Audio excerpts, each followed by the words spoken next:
Hello, everyone, and welcome back to the Off the Record podcast. I am quite tired. You are, Taylor, and I'm Dan. Hi.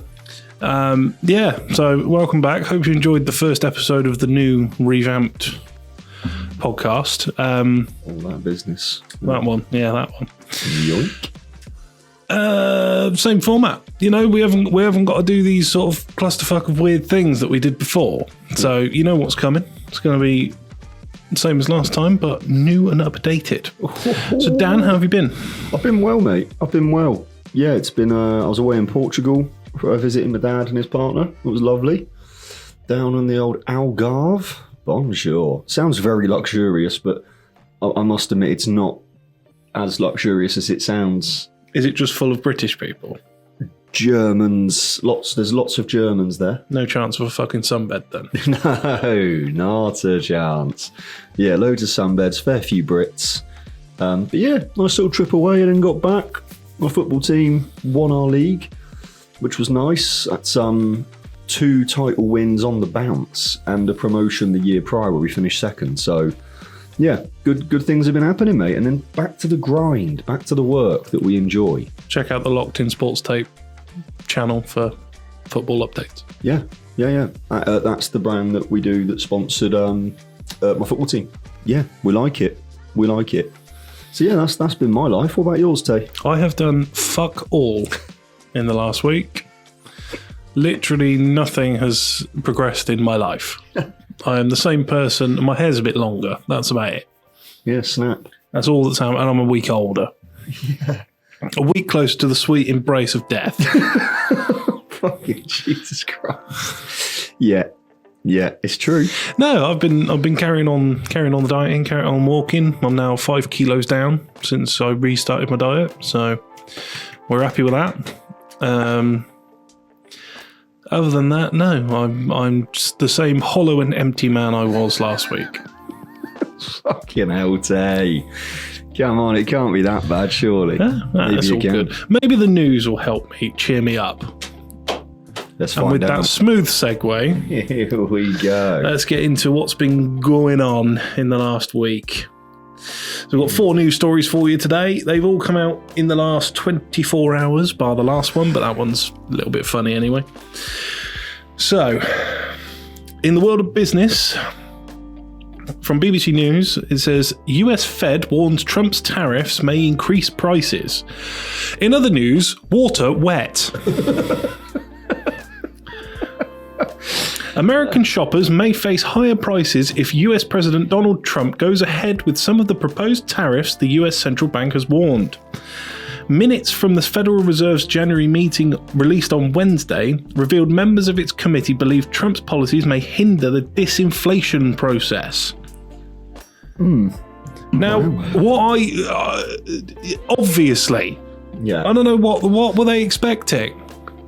You know, it just shows the base level of fucking stupidity that there is in America. It is unbelievable. I don't understand at what point of this process it's quite clear that the American public does not understand what a tariff is. Clearly. Because tariffs put on foreign goods is not paid by the foreign entity, is it? It's going to be moved on to the consumer through price increases. Yes. And I don't. So yeah, that headline could equally say American public fucking clueless. Yeah. But what are your thoughts? I mean, it sounds like you might have nailed it. I mean, I hadn't personally gone down the line of the US public are stupid. I hadn't gone to that point yet, but maybe what we've read there is evidence. I don't know. Or maybe I won't say stupid then. Maybe I'll say misinformed. Yeah. Or very easily led or gullible. Yeah. Because they've obviously listened to Trump's bleating about this, say in his very patriotic manner, or presenting as that these are a good thing. Yeah. They're not. They're not a good thing. They earn the government a bit more money. But they don't. The actual consumers that this is going to impact the public. It's a terrible thing. It's going to really impact it. I think it all depends on what Trump's plans are. Like if he is trying to increase production, therefore increase output rather than import, then in theory, what he's doing is a genius commercial economical move. But I don't see how a country that's been reliant on China's manufacturing capabilities for the past 35 years is all of a sudden going to produce factories that can deliver goods at the same price they're used to buying them at. It's not possible. No.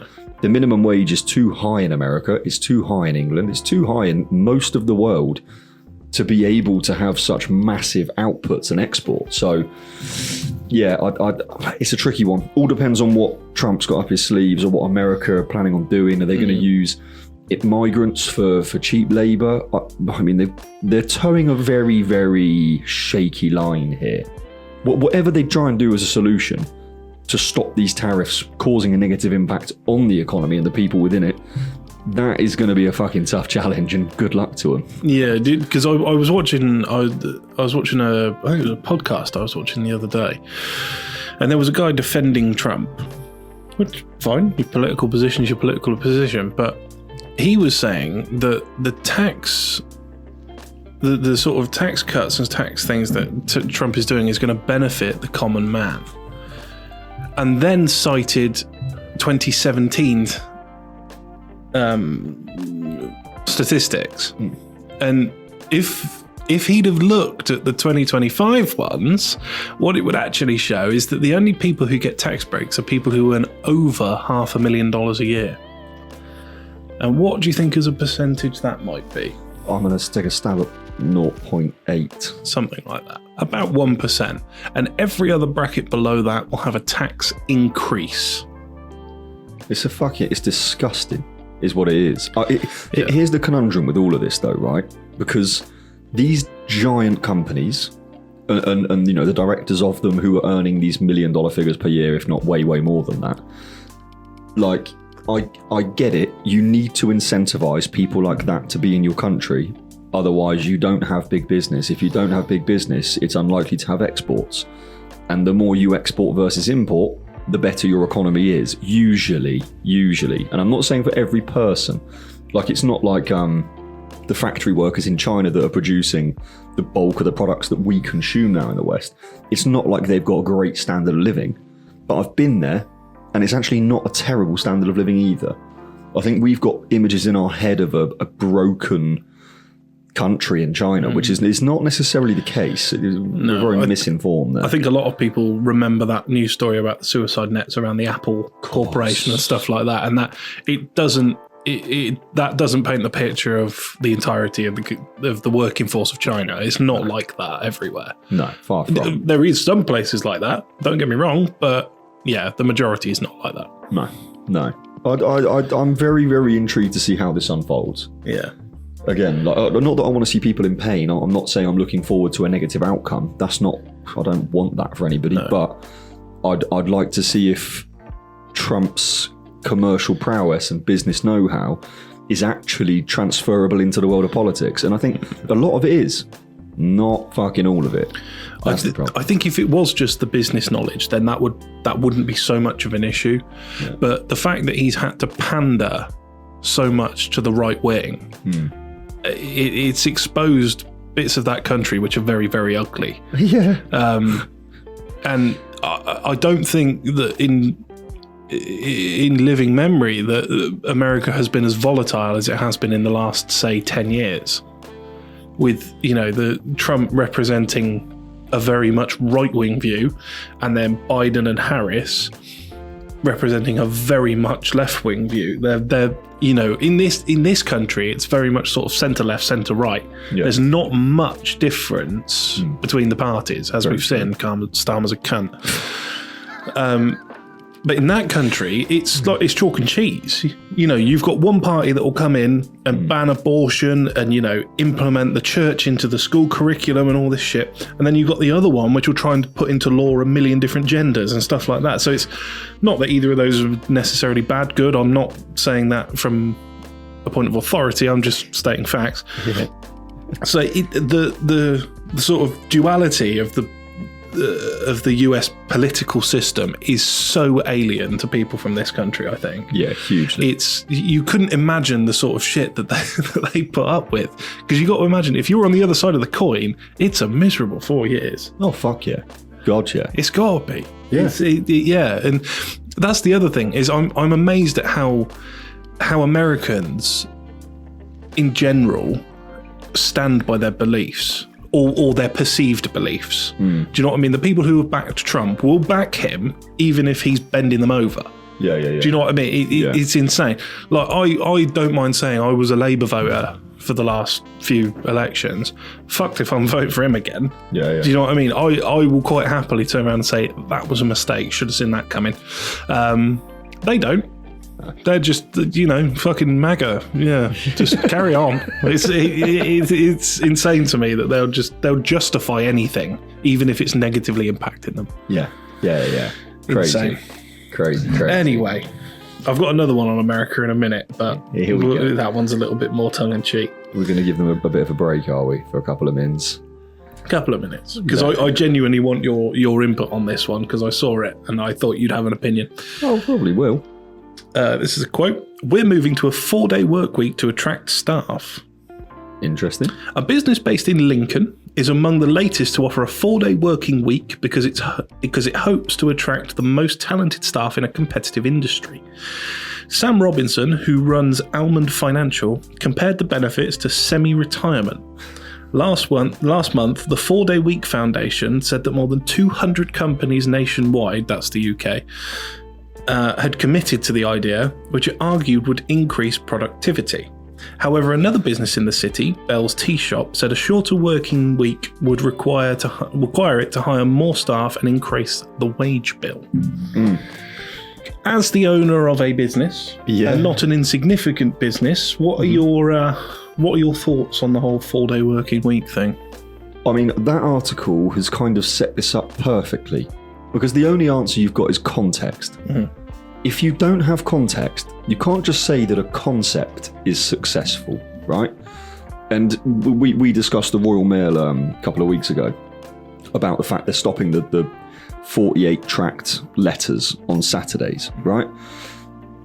The lady in the tea shop, her business requires an individual to physically be there during open hours, right? So retail doesn't work. You can't apply a 4-day working week to retail because it's not a 4-day working week job. Whereas finance, really good example here, it's an international service/trade like business in the way that it functions. Therefore, you can have somebody working for 4 hours between midnight and 4 a.m. and they can still complete their job. This is where the 4-day working week is very beneficial for a specific workforce. You can't just apply it to everybody because the people that are on, say, 50 to 100 grand a year or more, they are usually in a service-based position, not a product-based position. It's that service-based position that allows you flexibility. And a lot of the studies from Scandinavia, which is where I believe this 4-day working week came from, I think it was Sweden or Norway. Yeah, it was one of them. And yeah, perfect. Like I'm glad that a country that had the infrastructure and the context suitable, they tried it, they analysed it, and they showed an increase of productivity. I believe it was like 18 or 20%, which is a fucking huge jump. To drop 20% of your working week off and an increased productivity by that amount is insane. What I believe personally, okay, none of the studies have shown this yet, because the other variable is the individuals that are involved. So it's not just going, anybody in finance can go to a 4-day working week and productivity increases. It depends on the outlook and the work ethic.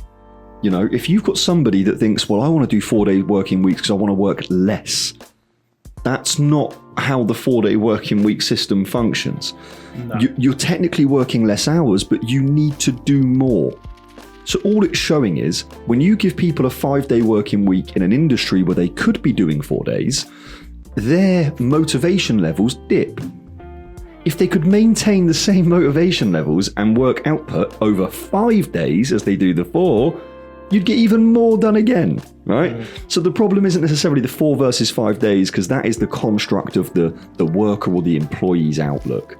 It's like, okay, I think I'm now working less. You think you are, but then you're putting in more effort. Just put in more effort, really. Like, I don't know. It would be interesting to me to see a case study of where they do a 4-day working week versus a 20% pay rise.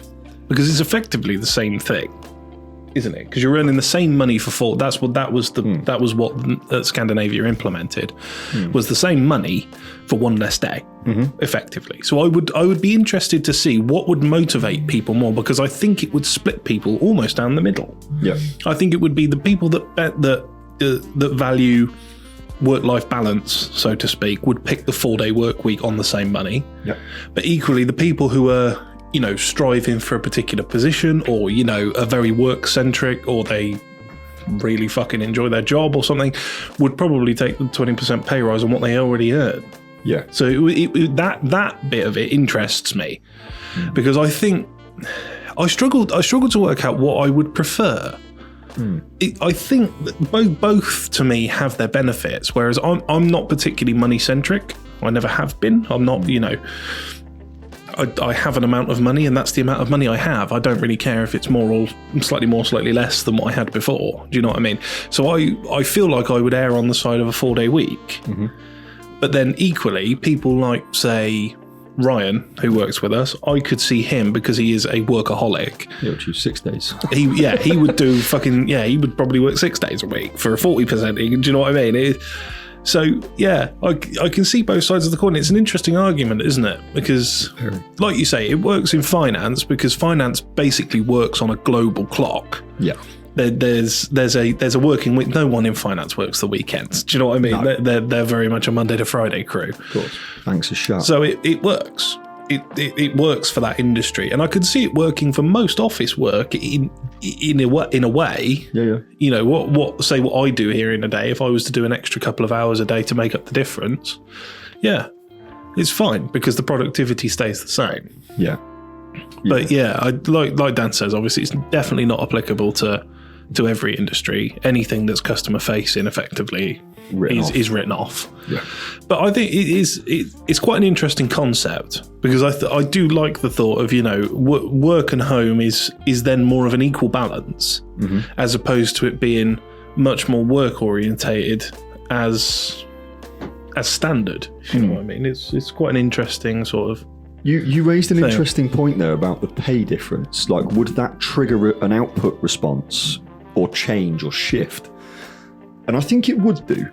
But the other point to consider there is that I think a lot of society, specifically 16 to 30-year-olds, don't really understand money anymore, because it's changed so much. Money no longer represents something that you can go and acquire, really, because it fluctuates so drastically. And what I mean by that, like, okay, back in the 1930s, when the car trade just started booming, Henry Ford's got the production model working, everybody starts producing fuckloads of cars. You didn't have a car available for £4 million and then another car available for 10 grand. That never existed back in the 30s. Now, the extreme differences for the same item, or the same outcome, really. I've got a vehicle or I don't have a vehicle. Like, the disparity between the items now and the value of them is so huge that if you do find that person that wants to do an extra day a week to get 20% more pay, odds are they're doing it for luxury items. They're not actually doing it to live a different life with. Does that make sense? Like, whereas if you reduce the day and you've got the same money, you've given yourself one whole day to go and live, to go and do something with your life, right? I'm not saying you got to spend money while you're doing it. It could just be go for a fucking long walk. I don't know. But for those that are chasing the material, odds are they're never going to really get to enjoy it, because you're working 5-6 days a week. I'm not saying that you can't enjoy life by working 5 days a week, but if you're just trying to have shitloads of money to go and do expensive things, you then need the time to go and do the expensive things. It's a massive catch-22 and conundrum here that most of society just don't think about. They go, I want to earn X amount a year. The big one you see on social media now is asking women, what's the minimum salary that you would go for a guy on? Like, what do they have to earn as a minimum? The fact that that question gets asked makes me sick. I actually hate it. I think it's disturbing. Oh, that's poor. Oh, that's poor. Oh, and it's spam. Have a day off. Sorry about that, people. So yeah, for me, I think that the whole concept of money has shifted so drastically. I think that now the ultra rich are showing off what they've got so much that an average Joe, and I don't mean that as in better or worse, but the average working man now aspires to have this shit that nobody ever used to aspire to have. You know, nobody's happy with what they've got anymore. Nobody. See, they'll just want more shit. Yeah. Well, no, I think, like you said, if you use the example of like the 30s, even up to like the 80s and 90s to an extent, that there was a sort of a proven track record for what you could achieve in your life. Pretty much. You know, you grow up, you get a job, you buy a house, you buy a car, you marry someone, you have kids, you die. That's sort of what life was for the majority of people. Yeah. But the concept of being able to run a family household on a single person's income is now impossible. Depending on the job, yeah. Let's say an average wage. Yeah, because I would say the average person, in say the 70s, let's say, the people who are in their 60s and 70s now, basically. Back in the 70s, it was commonplace that the man goes to work, the woman stays home, look after the kids. Yeah. That is not a possibility for the average worker anymore. No. The wage I earn, it is an absolute profound impossibility that I could own 100% of a house ever. In your life. Effectively. You know, yes, there's the Help to Buy schemes, there's the part ownership, there's this, there's that. None of this existed 50 years ago. No. Because it didn't need to. No. Because there weren't fucking twats, boomers, who have reaped the benefits of having a normal amount of inflation, a normal, less volatile housing market, and a steady wage rise with inflation, that then reap the benefits of all that when the boom came. They've bought up all the properties and are now renting it out to people because that's all that the younger generation can afford. And then they moan that we buy too much Starbucks. No, it's fucked because of what's happened, not just what they've done, but also where the global economy has gone. Yeah. It's a mixture of things. But as someone who is actively living that, it's an alien concept to be able to run a family's life on a single income. It's not possible. No matter, you know, you could live on bread and water and I still wouldn't qualify for a mortgage for an entire property where I live. Really? Yeah. No, it wouldn't happen. You know, because you would need, it's not a case of, I mean, even if you go down the mortgage route, mortgages used to be, you go in, they look at your bank account, you sign a guarantor, you get the mortgage. Now, you need fucking 15 years of proven payments. You need a credit score that's out of this world. You need references. You need this. You need that. You need all this shit. You didn't need any of that then. And the majority of people, the fact that up until this Labour government came in, renting didn't go towards your credit is insane to me. So banks wouldn't use payment of rent as proof of concept for paying a mortgage. Even if a mortgage was half the price, the fact that you had paid rent up to that point would not count towards you being accepted for that mortgage. Seriously? Genuinely. Because it was like a sort of joke and a meme online that the banks say, no, you can't afford this mortgage, even though I've been paying twice that to a landlord for the last 3-5 years. Yeah. Like it's insane. The realistic outcome for me is I will have to wait until someone in my family dies. That I own 100% of a house that I can live in. That's the reality of life now. You have to wait for inheritance, or you get incredibly lucky. You know, there is obviously. I know what you're saying, talking from the aspect of an average worker. There's always that opportunity. You pick up 15 extra jobs, or you get that lucky pay rise at work, or there is outliers. Of course, there is. That's not going to happen for the majority of people. I completely hear what you're saying, and I guess what I'm doing is I'm playing devil's advocate because I think it's necessary. Rather than me trying to highlight a fault in what you've just said, I think what you've just described is a particular outlook rather than a fact, right? And I'll put it into context for you. So if your outlook is that if you describe yourself, number one, as an average worker, You're kind of creating a self-fulfilling prophecy that is where your place of status and your place of success or place of whatever the fuck you're looking for, that's where that remains. I think people are using words too flippantly and too inconsiderately, basically, because I don't look at anybody that is employed by my company, all 13 employees, I don't look at not one of them as an average worker. That doesn't enter my thinking, that kind of turn of phrase. I look at you all as individuals that if you change your output or you all of a sudden learn a skill, you go and put the effort in to change what you know to then apply that to a workspace that can result in a greater level of revenue, profits, income. As the business owner, and this is the part where it's tricky and it is contextual, like I was saying, I am going to see that, and as the business owner, I know that deserves a reward, right?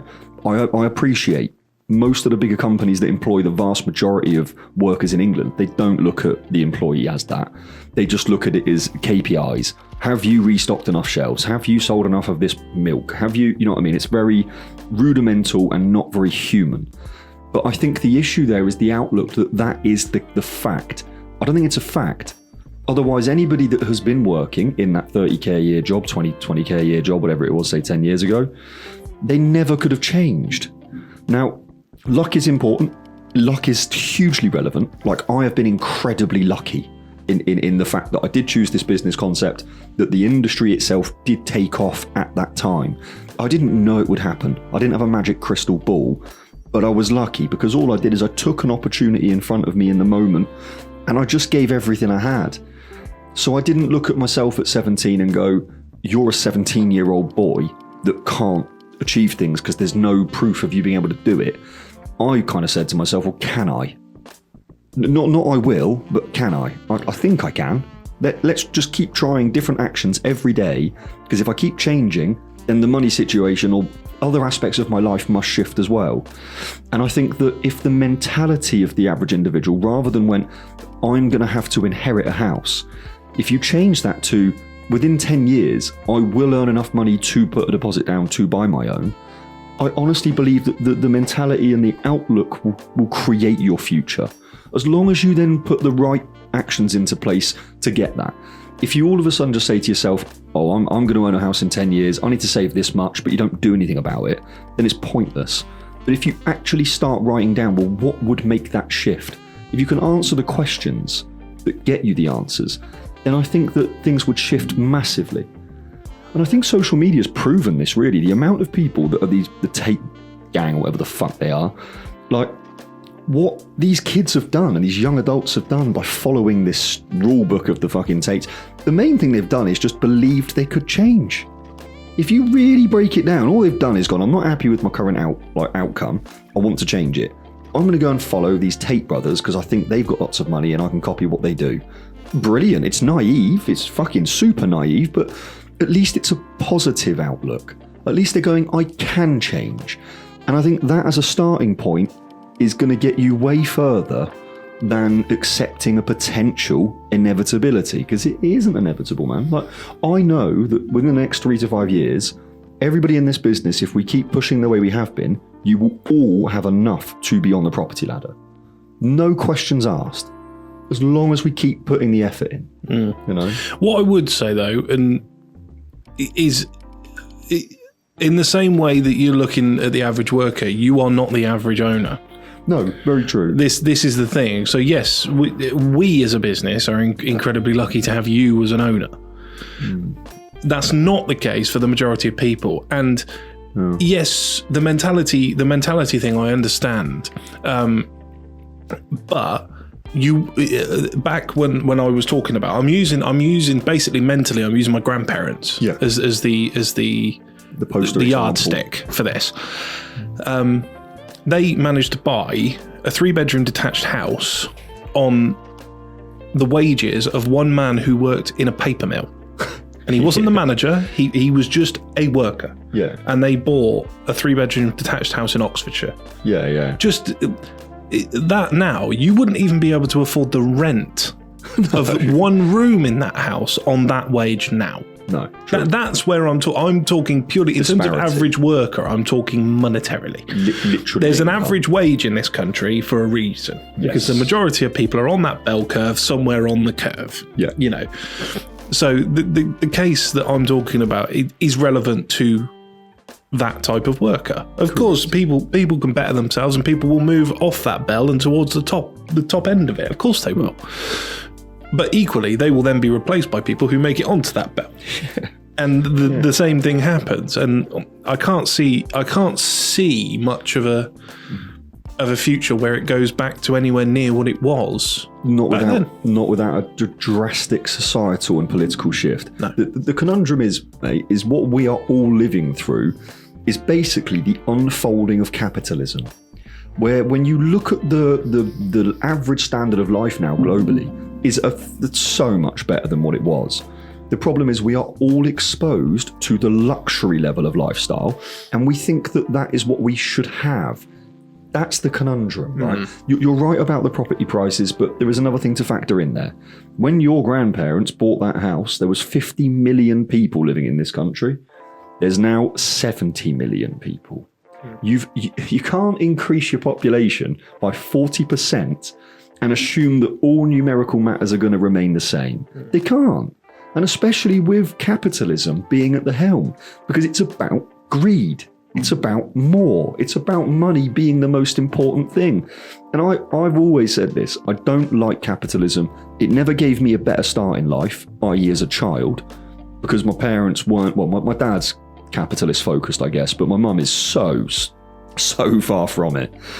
And I think that the shift in society is just a natural, not nice progression for the majority, but it is a progression within society. And unfortunately, a lot of people are going to have a lot harder financial times than what they got now, unless we all, as a collective, want to see the improvement financially of the average.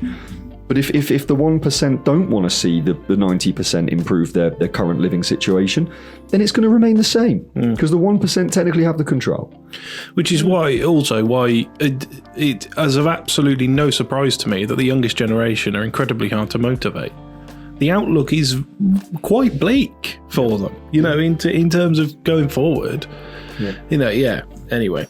Enough depressing chat about politics. Let's move on to something else. I'd be intrigued if people do find that topic depressing, because I don't. I don't think it's overly positive, but I think it's a super important conversation piece. Yeah. And people don't want to talk about it because I guess it kind of makes you self-reflect. Like, literally, if money was my motivator, I honestly believe that I should be in a way, way better financial position than I am.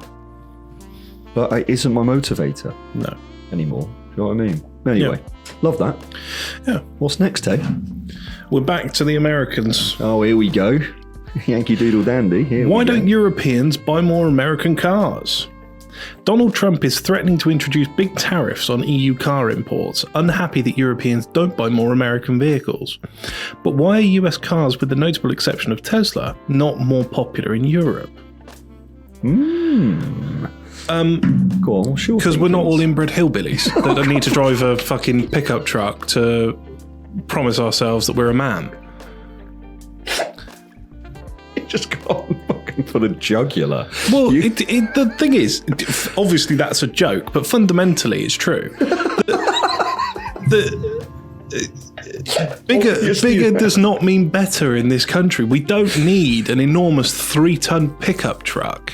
It doesn't, you know, some of those pickup trucks, like the Chevys and stuff like that I've seen, the frontage of them is about 5.5 feet tall. The bonnet is 5.5 feet from the road. Yeah. We don't, it's just excess. It's excessive. There's no, you know, there's no benefit to that. And also, the roads in Britain are not built for vehicles that big. The amount of weight restrictions, height restrictions, width restrictions that we have in this country is actually an inconvenience to have a car that is as big as what the Americans sell. Yeah. That's not to say that they're not nice cars. You know, some of the Fords and the big Cadillacs and stuff like that are incredibly luxurious on the inside. But in terms of actual usage day to day, we don't need to haul 15 deers that we've just shot in the face. do you know what I mean? I'm not going to put my shopping in the back of a pickup truck where there's an 85% chance that it's going to rain on the way home. Yeah. There's no. That's why they just.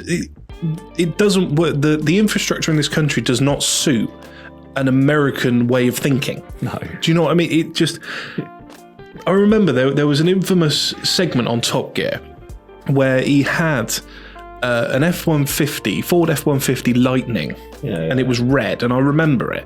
And this was when American cars were built fucking awfully as well. So, but even that, which was not, it's nowhere near the size of these sorts of things that they make now. And even that was a real, he took it around like Burford and stuff like that, like these little old towns, and it just looks so fucking ridiculous. Do you know what I mean? Whereas in America, it's the standard that you're going to see those things everywhere. Here, they look so out of place. They are so unnecessary here. And I think, the old school British would just say, oh, it's rather uncouth. It's not. There's nothing inherently wrong with it, but it just doesn't suit the sort of the sort of values of the country. Do you know what I mean? It doesn't work, and they're fucking expensive, man. Oh god! Like an F-150 now will run you $60,000-$70,000. Such a lot of money. Sorry, a lot of car for the money. If you put it that way, but I know what you're saying. It's a fucking absurd amount of money. Yeah. If you think the equivalent's like a Mitsubishi L200 or something like that you pay £25,000 for, something like that, £30,000 maybe. Yeah, it's fucking expensive. They just don't work in this country. They're just not. No. Yeah. You've nailed it. England is what you can fit two of England inside Texas. Yeah. Of course we don't need a fucking wham car. What do you mean? Yeah. And like you say, also I think if you look at the two cultures, I mean the king of capitalism is America, and then Britain. Although we are just a bank now, we're not a fucking country of British people, but the difference is that in England, I would say there's a bit of an underlying sensation of you don't want to shout about success. You don't want to scream at the rooftops about doing well, about standing out. It's about just getting on with shit. Don't fucking draw attention and just crack on. And then there is this little subset culture of the UK that have obviously been brought up on Americanized or American TV shows, films, fucking Too Fast, Too Furious, and it's like, well, that's what we need then. That's what I liked watching. That's what I liked absorbing as a child. I'm now an adult. I've got a job. I've got an income. I want the flashiest fucking thing I can get my hands on. But it's not the norm here. It's not the norm. Like again, I think a lot of people that are very egotistical, of course. You want people to know who the fuck you are. So look at my flashy number plate and my big car. Like, well done, congratulations, you nonce. But like, literally, it's just not necessary here. This just is a genuine situation, right? I live in a block of 7 flats. I have one parking bay in my block, right? I've got a BMW. It's not the smallest of cars. No, it is a boat. It's a very long vehicle, and it's quite wide. If I had any vehicle slightly wider or longer, I couldn't park my fucking car where I live. So what am I going to do? Pick the car I want because it's what I want? Or do I have to factor in my living situation? In America, every bastard's got a driveway. Unless you're living in fucking downtown LA or New York, if you're in the suburbs, you've got a driveway. It's not a thing here so much. We've got 70 million people living in a fucking block like that. Of course you don't have the space. What are we going to do with it? But even down to the infrastructure of roads, obviously America is very much a grid, effectively. Yeah. Like, that's not a dig. It genuinely is. It's well designed. Well, is it?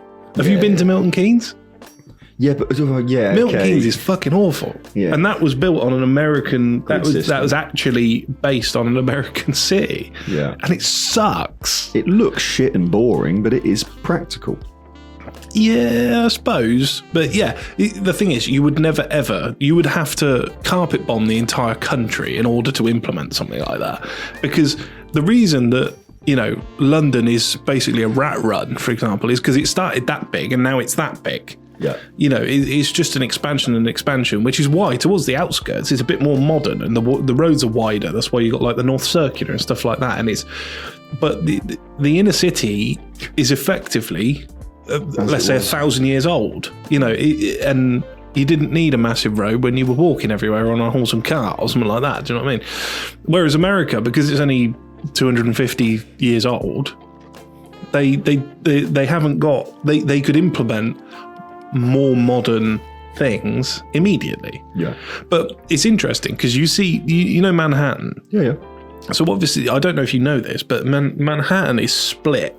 So you've got most of the island is the American grid system, which was obviously built by the Americans. And then there's a bit at the bottom, which was built by Dutch settlers.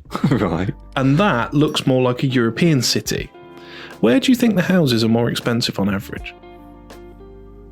The European city. In the European bit. Yeah. Because the flow of the place is better. Because it's not fucking a grid system the whole way. Interesting. And yeah. So yeah, frankly, they just don't fucking work. Well, thank you for that little lesson. I didn't know that about Manhattan. That's actually genuinely interesting. Yeah. If you look at a map, you'll see the top half is just grid lines, and then the bottom's got all windy roads and roundabouts and stuff. Makes sense. Well, I've been there. Yeah, but I didn't notice that. So that's interesting. Yeah, it's right at the very bottom tip. You'll be able to see if you look at a map. You'll be able to see it. Well, yeah, and unfortunately, I mean, the answer to the article is unfortunately America, unless you want to come here and rebuild everything. Your cars aren't going to be a hit here, mate. I'm sorry. They're definitely not in cities. No. Not a chance. Maybe some of the country bumpkins, farmers, they can have pickups. They can make that work for their lifestyle. A lot of tradies like the big Fords. Yeah, Dodge Ram. I think it's one of the coolest things that we've got in this country. But again, it's just not practical. It's cool. They stand out. Yeah. Do you know what I mean? There's one bloke who used to come into one of our shops who owns a Ford F-150, and he is without doubt my least favourite customer. So it just tells you the sort of person that drives them. But Tay's on it today. Tay is on an attack mode. Yeah. I like it. I like what's going on here. I'm well rested. I'm clear of mind for once, so I can actually voice my opinions. Getting vicious. And the final one. What we got? Sir Jim Ratcliffe. Sorry, I'll start again. Sir Jim Ratcliffe's difficult first year at Manchester United, but should the Glazers take more blame? What happens when you put a boyhood fan, my fucking ass, in charge of their club? They discover it's not as simple to run after all, and the fans you sat with many years ago are as impatient as ever. Anger reverberates exactly a year since Sir Jim Ratcliffe and his Ineos organisation gained day-to-day control of football operations at Manchester United. Fans are furious about ticket prices. A charity to help former players has had funding slashed. Not slashed, taken away. Yeah. Now, we don't talk about sport on this podcast. Check out the Locked In podcast if you want sports stuff from us. But I thought the business intricacies of this whole Manchester United thing are a fucking mess, and I thought it would be funny to talk about because it's easier than just trying to deal with it internally. Yeah. So, obviously, Dan is a closeted Manchester United fan. He's not as intense as me and doesn't keep up with current affairs in the same way that I did. But I don't know if you know how much you know about the structure of the deal with Ratcliffe and the Glazers. Nigh on the zero. Okay, so Man United is split basically three ways. So you have the Glazers, which are the majority owners. Yep. You then have, I think it's 23%, which is public, floated on the New York Stock Exchange. Yep. And then Ratcliffe bought the other 20, I think it's 28% he owns. Right. And he bought it off them for £1.3 billion. Now, the Glazers have been a point of contention for the entire time they've owned the football club. And I think they took over in about 2004, 2005 time. Mm-hmm. This is where you might see a lot of Man United fans wearing the yellow and green shirts or the yellow and green scarves. That stems from a protest against the Glazers, because they were the colours of the original team, Newton Heath, when it first started. So they were saying, take us back to when it was fan-owned, effectively. And basically, the way the Glazers bought the club is they took out a fat loan and then leveraged the club as collateral for the debt. which effectively meant that they put the debt on the club, which was about $700 million. And that debt is reported to still be at $684 million today. So they haven't tried clearing a penny. In that time, since they took over, they have removed nearly £2 billion in dividends out of the club. Uh-huh.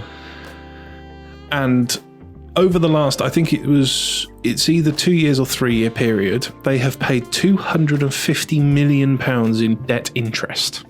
Wow. So they are not impacting it with their own funds. They effectively bought the club, sucked the life out of it, sucked all the money out of it, and have left it to rot.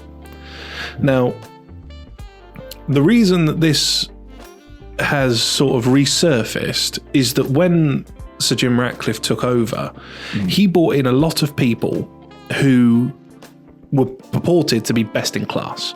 You know, they were fans of the club. They loved football.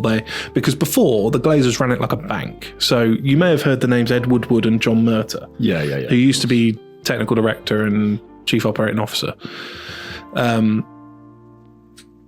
And they were bankers. They had nothing to do with football, and they ran it like a bank. And they ran it like a business, which a football club is at its heart technically a business. Yeah. But you have a lot of intricacies with a football club that you don't have with a normal business. There are a lot of people who dedicate their lives to these football clubs. It is a big part of the British culture. Now, the problem with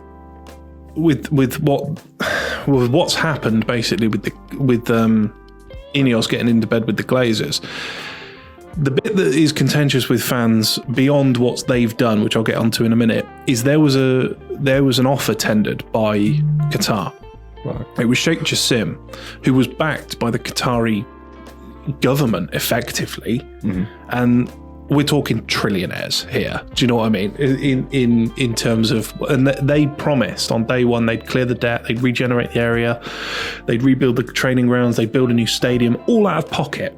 So they spend their own money on it. They're not leveraging the fucking club against doing it.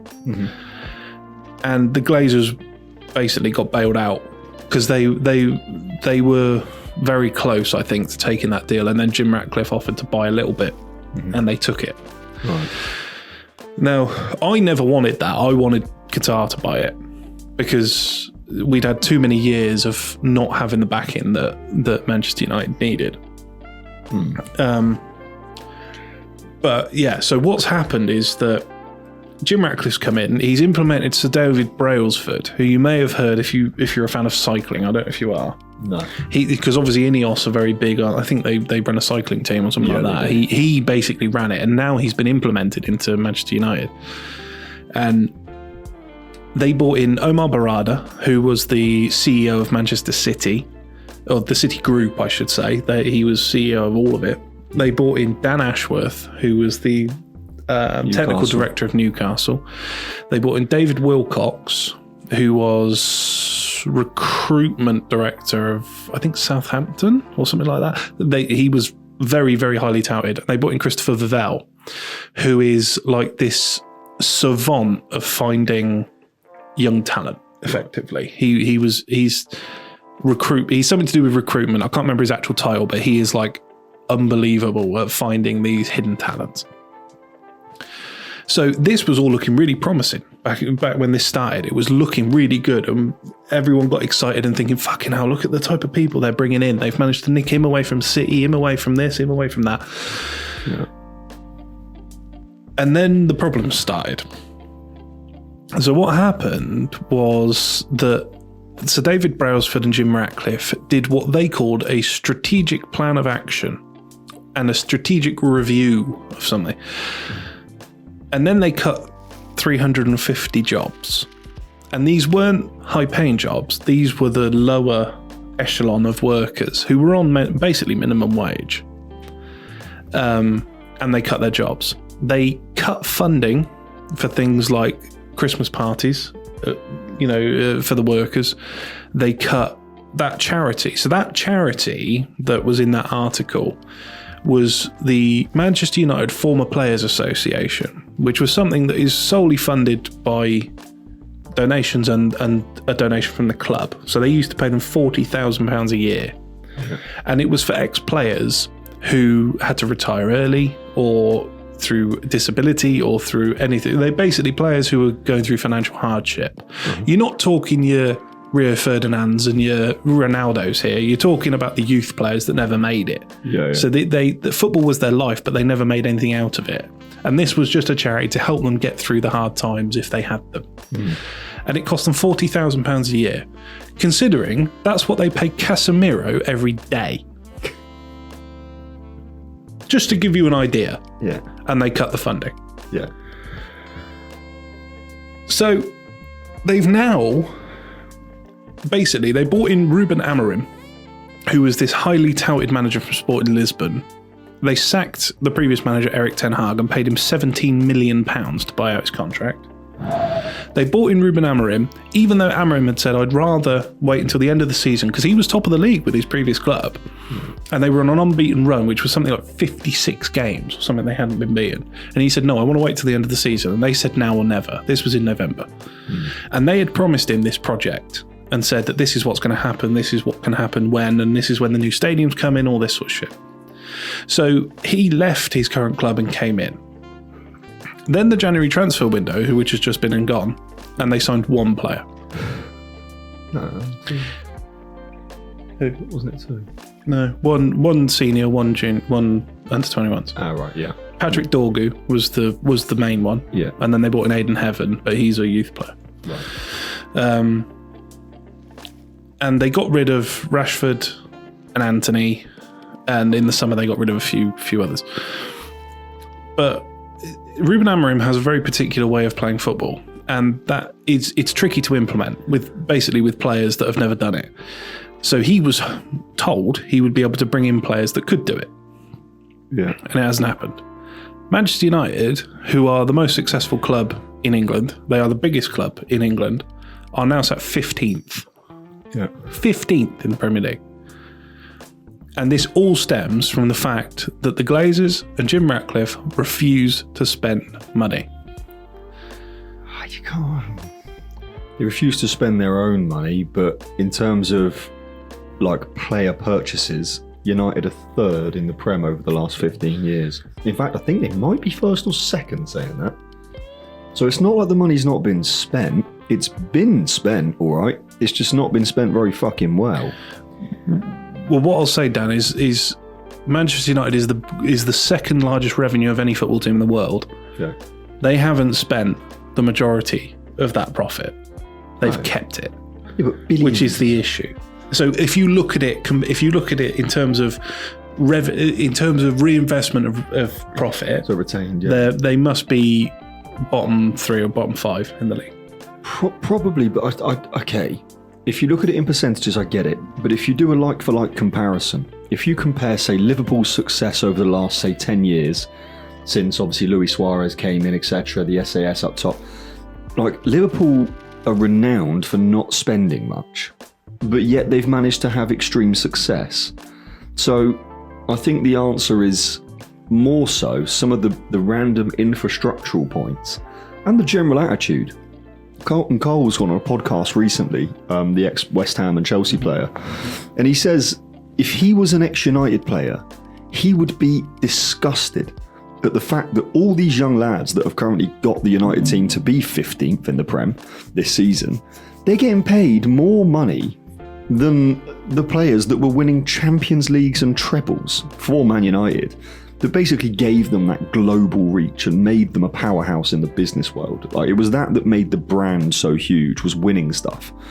We haven't won anything for fucking ages, other than FA Cups and wank, because there's no consistency anymore.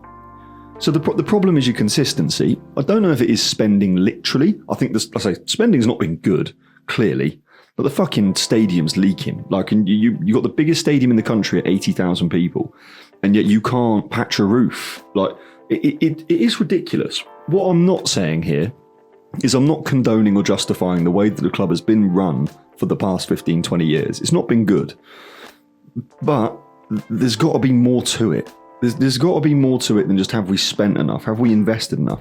Spent a fucking fair few billion. Like, that's a lot of money. It's more than other clubs that are now having more success than us. So it can't be just money. It has to be attitude. It has to be what's being bred in the club. You know. This also stems from when I was talking about earlier, Ed Woodward and John Murtagh, is they instilled a philosophy of overpaying and underselling, which is not what you do in business. No. For example, let's use Anthony, probably the most infamous of this. Yeah. They could have signed Anthony at the beginning of that summer window for £28 million. They refused to pay that. They dithered and they waited until the end of the window when Man United were panicking and went back to Ajax and they said, yeah, you can have him, but for 80. Yeah. And they paid it. Ridiculous. It instills a mentality towards Man United from other clubs that fucking hell, we can fleece them. Yep. And that's what's happened. Yeah. Ever since this goes back way, way, way back. And it's been ingrained now that teams feel that they can just ask what they want and Man United will pay it. And that's why you see so little success from a lot of these signings, is because they not only are they maybe not the right fit, we've been through so many managers in the last 12 years that one system, players that fit one system aren't going to fit another system. It's as simple as that. But they're being shoehorned into it. But also, these young guys of now who are, let's say, good players, not excellent players, but good players, they've now got the weight of an £80 million expectation, considering that's what we sold Ronaldo for, just to give you an idea. Yeah. They've got the weight of expectation of they've now got to perform to a world-class level because they warranted, in Man United's eyes, a world-class fee. Yeah. I think that really, really ruined certain few careers. You look at Maguire. Yeah. He's a good centre-back. I would say a very good centre-back on his day. Again, has to fit the system. I'm not saying he's world-class, but if he had been bought for 20 million, 40 million, let's say, half of what they actually paid him for, I don't think he'd have had half the problems that he has had. No. Which is probably, realistically, what he was worth when they bought him. He was probably a £40 million centre-back because he was young, he was exciting, Premier League proven. Yeah, you pay 40 million for that nowadays. Yeah. You know what I mean? But 80 million immediately puts him in the bracket of Virgil van Dijk in terms of warranted fee. Yeah. And he's not Virgil van Dijk. No. And it's just that's where, you put in Anthony up against people like Eden Hazard and Ronaldo, and he's not that good. He's a good player, which has been proven since he's moved to Spain. 4 games, 3 goals, 2 assists, 3 man of the matches. Yeah. Since he's been in Spain. He's a good player. But the weight of the expectation and the fact that Man United has more fans around the world than any club, the scrutiny and expectation of that ruins players. Yeah. You need a mentality. And I know everyone says that Roy Keane's a dick, but I feel like you have to be to deal with that fucking pressure. And obviously Roy Keane was pre-social media, so God knows what you'd have to be now.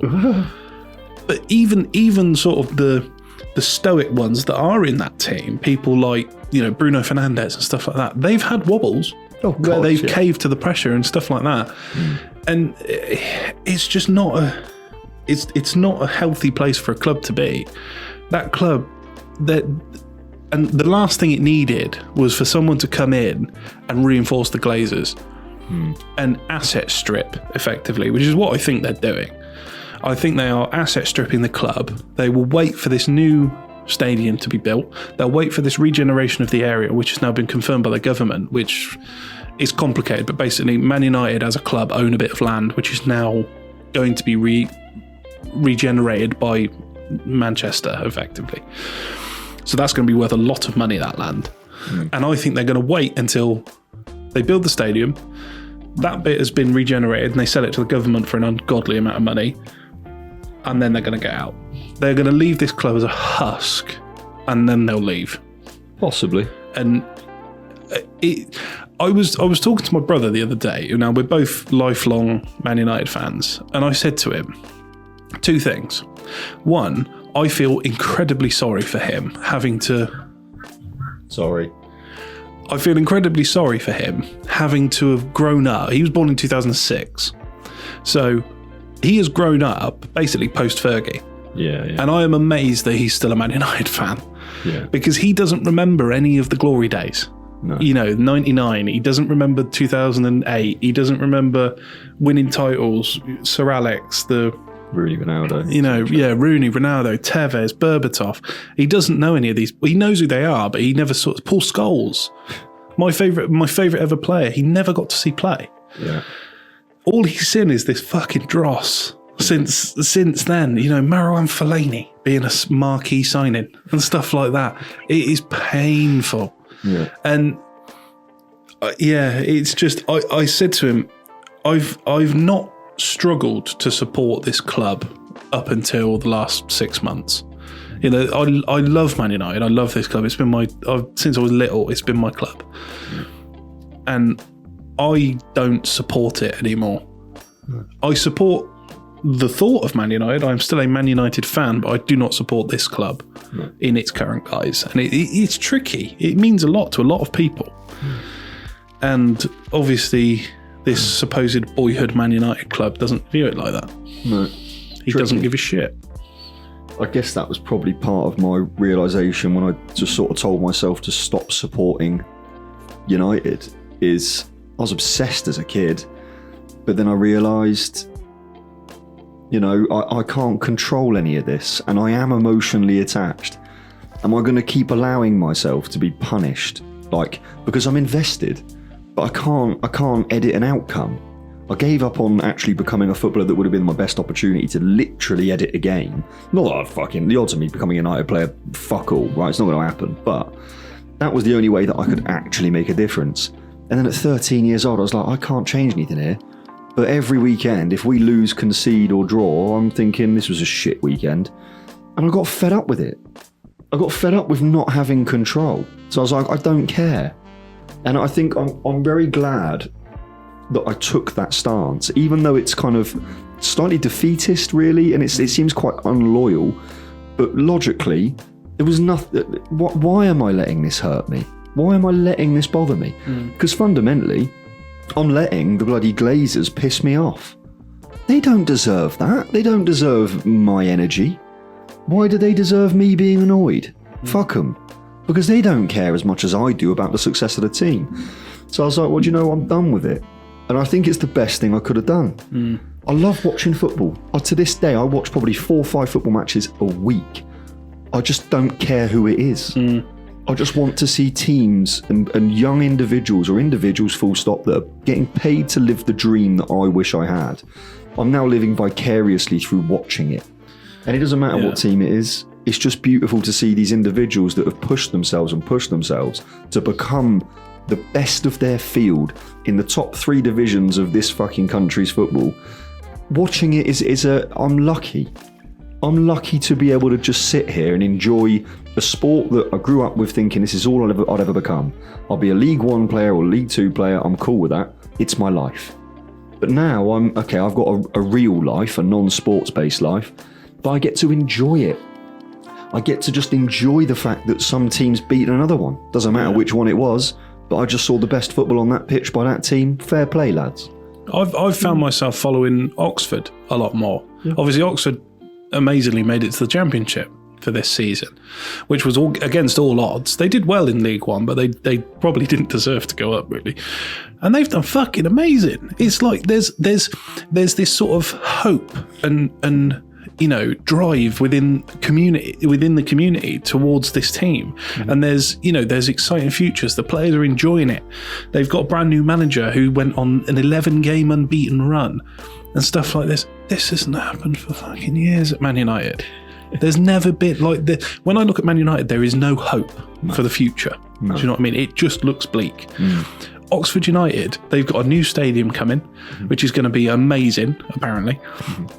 They're signing all these players that I remember when I was growing up. Oxford United were a non-league club. They were in the conference, and they had people like James Constable and Alfie Potter and stuff like that, and these like cult heroes of the club. And I remember I always liked them, but I didn't actively support them or anything like that. And just seeing now they've signed people like Matt Phillips, who used to play football. He scored that West amazing Brom. goal for West Brom. Yeah, They've yeah. signed Matt Phillips. They've signed people like Cam Brannigan from Liverpool, who has been Signing. an absolute unit for that team. For the last, he was playing in League One. He should have been playing top of the Championship, maybe low Premier League when he was younger. There was that opportunity, and he stayed with the team. And he's fought to get them, and he's a big reason they are where they are. And they're signing people like Tom Bradshaw. They just signed Why do I Millwall, pretty prolific Championship striker. And they signed that Plaheta from Norwich, really, really speedy winger. And these are exciting signings. Do you know what I mean? Like, how the fuck have they pulled that off? I never get excited for Man United signings. No. I don't get, and partly because of the fucking culture around. You have to know every intricate detail of where the deal is. Like, I know a signing's happening 6 months before it actually happens now, but Oxford, it's not like that. And they signed this teenager called Marcelino Ferdinand. I don't know if you've ever heard of him. No. He's basically this. I think he's Malaysian he's Indonesian wonder kid, and their social media went from 67,000 followers to 200,000 followers in a week. Just because of him? Just because they signed him. His announcement at Man United has 2 million likes. So, that's United signing? Sorry, Oxford United. Oxford United signed him.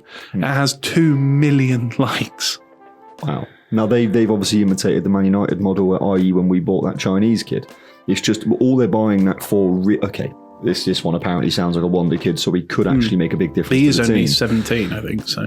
But it just goes to show how much this is now a business and not just a sport and a passion. Yeah. Because you have to acquire individuals from other nations to increase your revenue. Yeah. Because if you haven't got kit sales or shirt sales in other countries, you're restricting where your potential growth is. And it's a business. You've got to sell shit. You've got to have money coming in. Capitalism's ruined football. But there you go. Yeah, just It's mad. I root for Oxford a lot more than I root for Man United now. There's nothing to root for with United. Yeah, this is result, what I mean. It's not class. the individuals. There's no team there. And Oxford United is infinitely more accessible as well. I know that Rich, for example, the guy who works with us, he. That's not good. What? I can breathe through my nose and I've got to blow it. I think I just made a mess of my face on camera. Oh, That's what I've nice. just done. Sorry. So that can't stay there. I can't leave that. Cool, Bennett. Don't breathe through the nose, Dan. Terrible idea. Sorry about that. But yeah. Now that Dan's put himself back together, I know that. Yeah, it's going to an Oxford game is quite a lot of fun. I've been on my own quite a few times. I know Rich who works with us. He takes his kid along, and they really enjoy it. And it's just a nicer sort of community. It's a nicer feeling. There's no sort of Anger. yeah. Literally. I've met the owner of Oxford United, and he's a really nice guy, and he's called Tiger. Yeah. And that's just cool. That is just cool. He doesn't look like a Bond villain like the fucking Glazers do. Have you seen Avram Glazer? Yes, I have. The one where his hairline starts there Yeah. and just refuses to go bald. Fucking evil cunt. But There you go. anyway, enough fucking therapy about Man United, I think. Hopefully you enjoyed. Yeah. If you did, leave us a like, so this podcast gives me more hope than my fucking football club does.